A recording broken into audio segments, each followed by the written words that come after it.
You know, Frankie Valli always sings his songs so high-pitched. It's crazy. I can't even get to Sherry baby.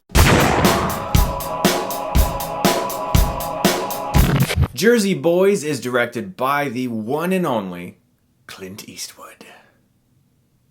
It's the story of Frankie Valli and the Four Seasons, a very famous band from back in the day, and how they started. They had run-ins with the mob, they had to prove themselves as singers, they had relationship problems, all that kind of stuff that you generally kind of see in these musical biopics of sorts, and in this film, sometimes it's handled well and sometimes it isn't. Now, I grew up with the Four Seasons. My dad had all of their albums, and I heard their songs all the time as a youth, and so there's actually a lot of songs in this movie that I really enjoyed hearing. The actor who was cast as Frankie Valli did a great job with his singing. I mean, he basically sounds the same. It's very, very, very similar, and it makes sense because this is actually one of the actors involved with the Broadway play Jersey Boys who plays Frankie Valli in the Broadway play. Now, I read that Clint Eastwood cast a lot of people from that because he wanted to have actors who were used to doing these songs over and over and over again all night, and that definitely added to the musical element of this film. They had that down pat, and that was one of the best parts of this movie. In fact, it pretty much was the best part. As a film, though, I didn't really feel like this movie convinced me that it needs to exist. One of the best musical biographies I have seen was Walk the Line. It told Johnny Cash's story, and it really got to the emotional core of him as a person. This film is really missing that when it comes to Frankie Valli's portrayal and the script and the story. It all just feels so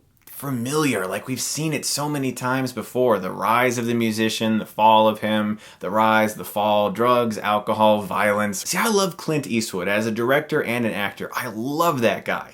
But I don't think he was the right director for this project because he just didn't bring the vibrancy and the energy that is needed for a film that is so musically explosive as this one was on paper. Because I can tell that as a script, this could be a really great movie. It feels very Goodfellas-ish. In fact, there's a lot of Goodfellas references in this movie, and I mean actual Goodfellas references, and some of it felt a little bit too much like winking to the audience because you could tell that the script was trying to be more energetic than Eastwood's directing was. In Jersey Boys, there's a lot of breaking the fourth wall. That's characters talking directly to you, acknowledging the audience is actually watching them. But the movie is not directed with that kind of exuberance that is needed to make that really fun. It's all very laid back and kind of relaxed, and that is Eastwood. A lot of his films do feel that way, but for this movie, it needed to have a lot more punch to it. Christopher Walken is in this film, and not in it enough, because all the scenes he's in, he's fantastic as usual. He's awesome to watch,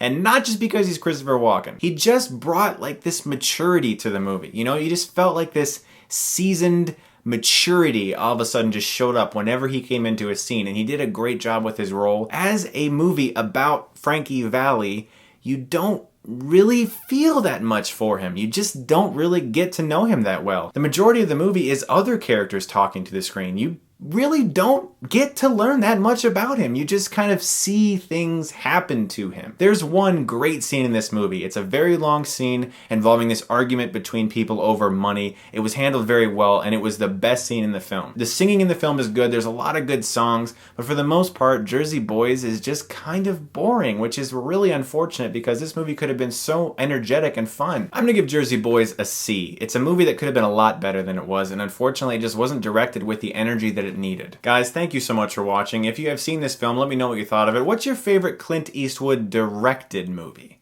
Because he's made some pretty awesome ones. Thanks, guys, and if you like this, you can click right here and get Stuckmanized.